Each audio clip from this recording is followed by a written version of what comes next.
What's up, everybody? Hot as I don't know what out here. One coach's opinion. Haven't done one in a while. Yeah, boxes knuckles. I'm sorry. Haven't done one in a while. Just hitting the bags. But let's talk today about what happened at the gym. So we've been working at the gym. We've been working on different stuff. And one of my guys said to me today, who came up with this move right here? And what I probably would say to him is, you probably came up with him with the move. Don't get me wrong. I just had to see if I can incorporate it. I have to see if it can be incorporated into what I teach. So if I can bring it in and I can teach it, yeah, I can teach it. I mean, if you do a move that I really can't even teach on the paddles, I'm not gonna try it. But I can watch plenty of fights, and that's where any coach might get his move. Now, I guess maybe that could be the difference between a good coach and a bad coach. If you don't know how to incorporate these moves with what's going on, if you're just teaching a guy this and teaching a guy that, and teaching a guy different puzzle pieces, but you're not teaching him how to put his puzzle together, you might create a situation for yourself. Everything has to be able to work together. So, you know, if one of your fighters says, well, when would I use this? I mean, you got to be able to tell them. You can't say, well, you know, if you just want to land them, you know, it has to be incorporated. It has to be. So my point being, you probably did show me, or I probably did see you do this, and then now I want to see how many other people I might teach to do this, and then maybe kind of use the paddles to perfect it, to make sure your hands up and make sure it's as safe as possible. So yeah, I like that. I like that he felt he discovered this move. I like a lot of kids like that. You know, that's how you learn. Or, you know, he wasn't a kid, but a lot of fighters, that's how you learn, that's how you get stuff. You know, I watch a lot of fighters with the footwork. I watch Mark Johnson. I like his footwork. I watch Jersey Joe Walker. I love this footwork. Floyd, he had some good footwork. Ray had great footwork. They had different types of footwork. Floyd to me was a better counterpuncher than Ray. Ray was a better offensive fighter than Floyd.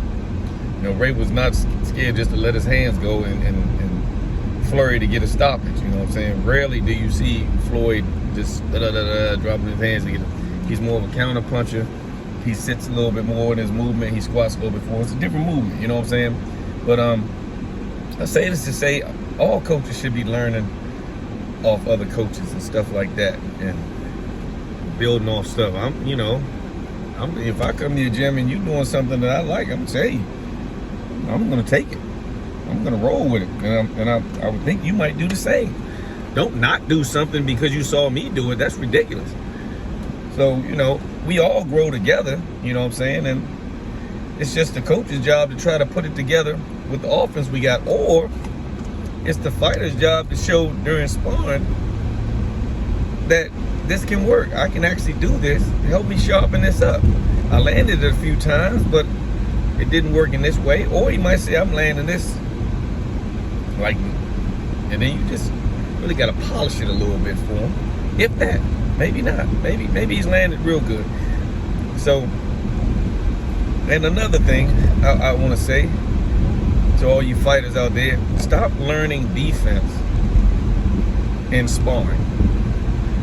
Sparring is not where you learn defense. Sparring is where you figure out if the defense that you've learned works and how to actually use it. It's gonna work.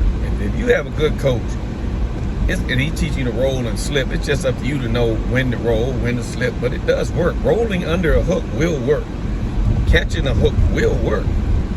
You know what I'm saying? Slipping a straight punch will work. That stuff works. If you're actually not good at it, you're probably just not good at it. But it actually works. You know? So try learning it, because I had another guy, he's working out, and I'm noticing that he incorporates no defense in any of his shadow boxing and any of his bag work. It's all straight offense. It's all straight offense. And I'm telling him, you have to use your imagination and imagine something's coming back when you're hitting the bag. You can't just pop, pop, pop, pop, pop, pop, and then just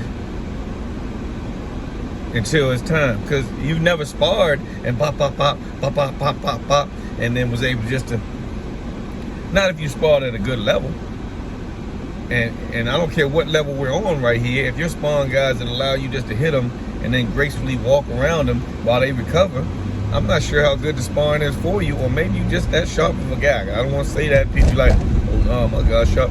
Maybe just that sharp of a guy. But I'm sure you could find somewhere, if you look, some way to push yourself. And even if you can't find a fighter in your area to push yourself, you might have to handicap yourself to push yourself. But if you just going in there beating on a guy and able to stand still and really don't have to apply any defense, I'm not sure how good this sparring is going for you anyway. But the defense starts off the bag. Being able to throw a 1-2 and defend a 1-2 is a big part of boxing. Being able to throw a 3-piece and defend a 3-piece is a big part of boxing. Being able to hit somebody without getting hit is the definition of boxing. And you don't want to try to learn it for the first time in sparring. Use your imagination. You have to use your imagination to pretend, oh, this guy, well, what's this guy throwing at? If I see a guy doing a lot of rolling, I'm saying, oh, he trying to crush you with them overhands and hooks, huh? I'd be like, yeah, I can basically see what's going on in your fight by your shadow boxing and by the way you hitting bags. You know, most people hit bags, to be honest, I'll be honest, most people hit bags like they crushing jokers, like they winning all fights. No really defense. They might stop and wipe their sweat off and do all this. And the feet just really, no panic in their feet. They just sit, hang away at the bag, and I guess pretend that I'm crushing this man. When you get to a certain level, you're going to wish you pretended a man was trying to crush you back. So you know how to move, slip, get out the way, and incorporate your defense. Your defense has to be on point. You train, you shadow box, you hit a bag for 3 minutes. You have to incorporate defense in those 3 minutes. It should be a total submersion of concentration into this 3 minutes. And your concentration goes off. Bang, bang. Sometimes you can even put your hands up and wait for the guy to leave. If I say, damn, what just happened? Oh, nah, Joe, dude been swinging after the bell. That's what I want to see. That's put yourself in situations mentally. Pretend a little bit. And then when you get in sparring, you might be mentally ready. That don't mean you're physically ready.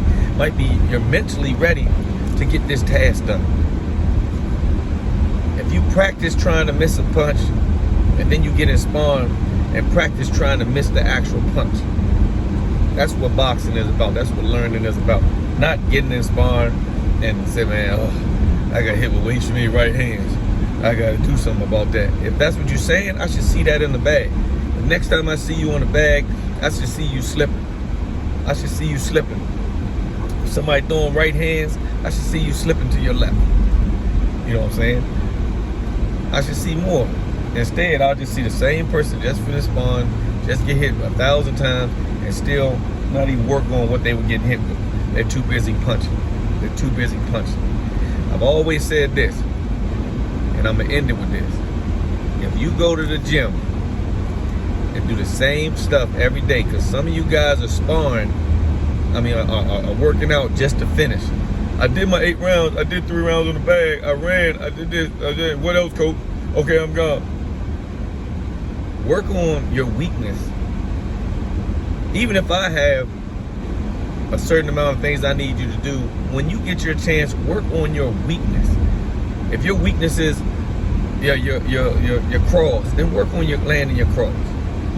Just come in the gym for a week or two and work on landing. Watch how your levels change.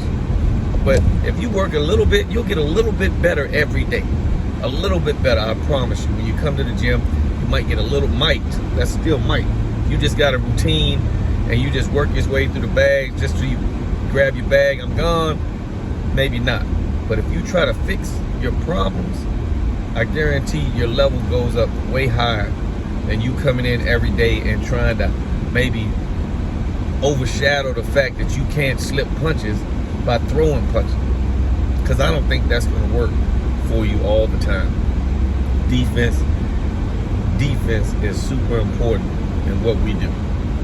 So, one coach's opinion, we talked a little bit about coming up with stuff that you can use while you're sparring, being creative and how to use it. You got to be creative outside the ring and then take it inside the ring. Ask your coach to help you land this or show you the right way. What am I doing wrong? Is my hand up when I throw this? Or blah, blah, blah. And you can have the combination. Who cares really who invented it? We working together as a team. If it don't work good, we don't look good. So, one coach's opinion, remember everything you do outside the ring is going to show inside the ring. That's number one. Number two, stop working out to leave. The fighter comes in, he like, yeah, I gotta be gone by 2 because I got this. All right, that's fine and dandy. Everybody got something to do. But still make your workout worth some type of while that you're benefiting from. Like I say, everything you do in boxing, you need to benefit from. And there should be some type of benefit. You finish sparring, I should be able to say, what'd you learn today? And you should be able to say, I learned a lot. Besides, yeah, I learned I could whoop his ass. You probably could whoop his ass before he came to the gym. 9 times out of 10. Rarely, and every now and then it happens, does a guy just come to the gym and you have never whooped his ass before the day you just whoop his ass. That might happen. It happens sometimes, you know what I'm saying? But that's not really kind of, you know, if this guy's been putting hands on you all the time, yeah, this is what we're looking for. But if you've been putting hands on somebody every day and you're just at a better level, and the only thing you do and you can't find a way to learn from the sparring, it's probably not good sparring from you no more, and it's definitely probably not good sparring for him. So, one coach's opinion, make sure the time you spend in the gym is valuable time, and make sure you're training your mental just as good as you're training your physical. Tell me what you think, coaches. Tell me what you think, fighters. I'm out.